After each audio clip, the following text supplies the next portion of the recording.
Olá, meus amigos. Eu deixei para a parte final da nossa aula uma reflexão sobre a necessidade de conhecer a gramática da língua portuguesa. A impressão que a gente tem, né, eu poderia falar de maneira mais profunda sobre isso, como professor, mas a gente percebe que há um certo desprezo com a gramática normativa da língua portuguesa. E eu tenho uma visão muito crítica a respeito disso, gostaria de passar isso para vocês. Aquilo que eu passei, por exemplo, quando eu era professor do curso de jornalismo. Nós chegávamos lá alunos do segundo ano, por exemplo, do terceiro, quarto semestre, eles não conheciam as relações sintáticas elementares de causa e consequência, não sabiam, por exemplo, diferenciar uma causa de uma explicação, coisa que nós mostramos para vocês aqui, no caso, a explicação. Em outra aula vamos mostrar sobre a causa. Mas não saber diferenciar uma causa de uma consequência era uma coisa tão grave, né? Alunos que estavam ali, que serão, a essa altura já são jornalistas formados, e com certeza vai haver problema. Um problema sério na nossa língua, por exemplo, outro problema, é o emprego inadequado de formas verbais, por exemplo, totalmente equivocada. Eu vou dar um exemplo assim. Vamos supor que você esteja num local e lá fora, né, esteja num banco, e do lado de fora existe uma fila imensa. Todo mundo já deve ter visto isso, né? Aí alguém vai dizer assim, olha, tem muita gente lá fora. Ora, de maneira descuidada, essa linguagem vai ser compreendida. Tem muita gente, na verdade, está querendo dizer que há muita gente lá fora. Ou então, existem muitas pessoas lá fora, existe muita gente lá fora. Quando você quer informar que há alguma coisa, existe alguma coisa, são esses dois verbos. Não é possível você usar o verbo ter no lugar do verbo haver nesse contexto, certo? E eu assisti outro dia a um jornalista antigo, tá? De uma rede de jornalismo bem conhecida, falando o verbo ter, usando o verbo ter no lugar do verbo haver. Vamos adiante.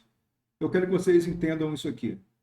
Compreender e interpretar. Compreender e interpretar um texto são ações correlatas, mas diferentes.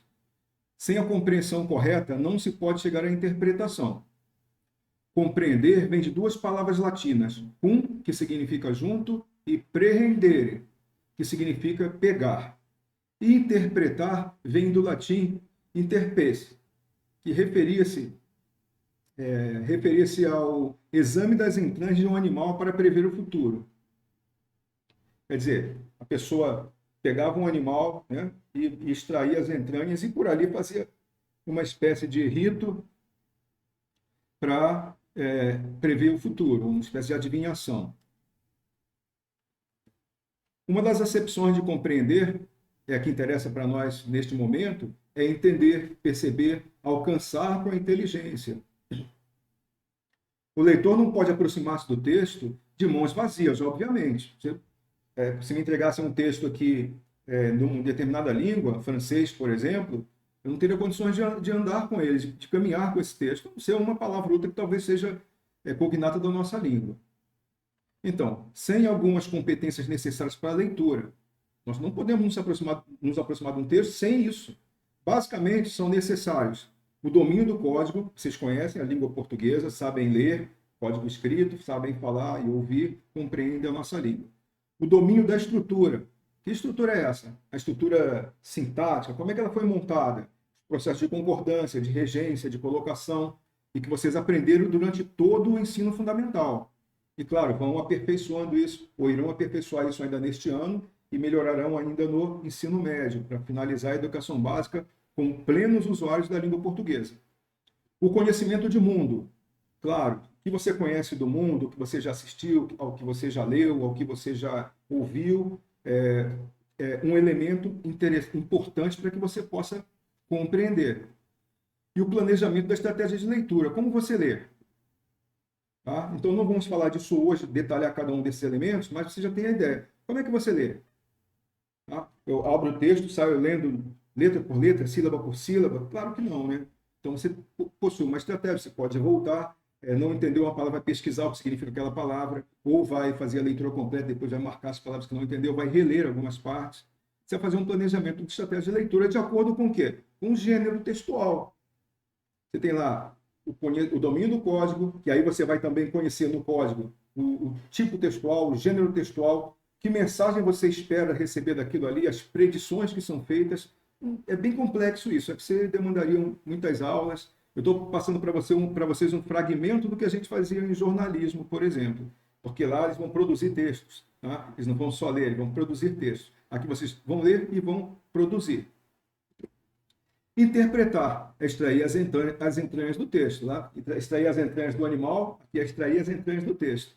No site Brasil Escola, você encontra o seguinte: quando falamos em interpretação, esta engloba uma série de particularidades, tais como pontuação, pois a vírgula pode mudar o sentido de uma ideia, elementos gramaticais como conjunções, preposições, entre outros.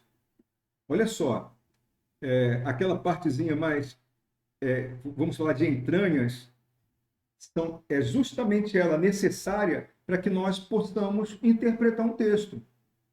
Se eu não conheço conjunções, como é que eu vou compreender, aliás, entender, interpretar a relação que é estabelecida intrinsecamente, internamente, implicitamente, numa frase, num período, numa construção?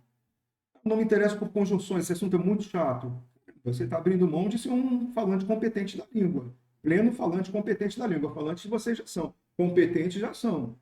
Mas pode acontecer de um estrangeiro que estuda profundamente a nossa língua conhecer mais do que vocês. É possível. Eu não estou dizendo que aconteça isso, que acontece isso, mas que pode acontecer. Até mesmo mais do que eu. Um grande estudioso, um grande linguista estrangeiro, totalmente fora da nossa língua, ter uma concepção ainda maior do que a minha. Se ele tiver um estudo mais profundo, com certeza. Então, portanto, desprezar o conhecimento da gramática normativa é abrir mão de interpretar um texto em plenitude. Não é fácil, hein? Alguns vão dizer, puxa, ler a Bíblia é difícil, a interpretação da Escritura é tão difícil, há tantas interpretações. Não, jamais. Uma interpretação apenas. As pessoas é que podem adaptar o texto ao que queira. Aí assim, muita gente faz muita coisa errada, né? Com tantos textos que há por aí. Isso acontece com a nossa Constituição, por exemplo, que é usada em determinadas situações para beneficiar alguém e outras para prejudicar. Estamos assistindo a isso aí, por exemplo, neste momento no nosso país.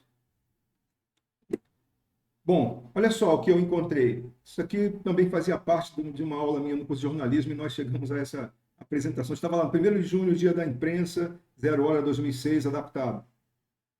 Se a informação não chega, a opinião não sai. Como é que você vai expressar a opinião se você não tem informação? Se você não tem o conteúdo, o código, o domínio do código, se você não tem os elementos intrínsecos, as entranhas do texto, se você não conhece, não sabe que, por exemplo, é um intestino, um fígado, um baço, os rins, você não conhece isso. Então, como é que você vai interpretar? Aí, no caso, a pontuação, o processo de colocação pronominal, o que é uma conjunção. O que significa pois? O que significa portanto? O que significa enquanto? Isso não significa nada, não tem um significado algum nisso aí. Se você pegar essa palavra enquanto, ela não tem um significado próprio nela. Mas quando você conhece, você vai saber, esse enquanto, ele é usado para estabelecer uma relação temporal com outra ideia. O pois é para restabelecer uma relação de conclusão ou de explicação entre uma ideia e outra. O se pode ser, por exemplo, usado para estabelecer uma relação de condição. Se você souber, você responde. Olha o se, sendo usado para estabelecer uma ideia de condição. Olha assim, se a informação não chega, esse se é uma conjunção condicional. Ok? É isso aí, pessoal. Eu fiz esse vídeo breve aqui. A gente vai aprofundar isso aí na próxima aula nossa. Eu vou repetir isso para vocês aqui, mas é uma maneira eu quis antecipar isso aqui, dar uma prévia para vocês, para a gente poder trabalhar na próxima semana, mas que vocês procurem se interessar pelo que nós temos mostrado aqui. Comece a interessar-se pelos estudos fonéticos, morfológicos, sintáticos, semânticos, para que se tornem plenos usuários da língua. Vocês querem ser profissionais de nível superior, entrar numa universidade, fazer uma faculdade, não é isso não? Daqui a 3 anos e meio vão estar na porta aí de uma universidade, se Deus quiser. E aí? Vai se tornar... Que tipo de profissional você vai se tornar? De nível superior? Alguém que se expressa bem ou alguém que é fraquinho? Eu encontrei alunos assim no curso de Direito, por exemplo. Eu tive foi até um pouco chato isso, porque eu fui conversar com o aluno, ele desistiu do curso. Ele sentiu, ele percebeu que ele não tinha condição de continuar no curso de Direito para ser um advogado. Ora, o que você faz? Eu tinha que ser sincero para dizer, oh, você, parabéns, seu texto foi ótimo. Parabéns, você discorreu muito bem sobre esse texto jurídico aqui. Impossível. Eu tenho que ser sincero com o aluno. Eu tenho que ser sincero. E depois naquele caso lá, de um semestre, eu abri para ele e falei que, com sinceridade, como era o desempenho dele. Ele percebeu, ele não conseguiu fazer uma avaliação sequer com nota acima de 3, de 0 a 10, e ele correu para outra profissão. Ele foi para outra profissão de nível superior dentro da própria faculdade. Tá bom? Vamos lá.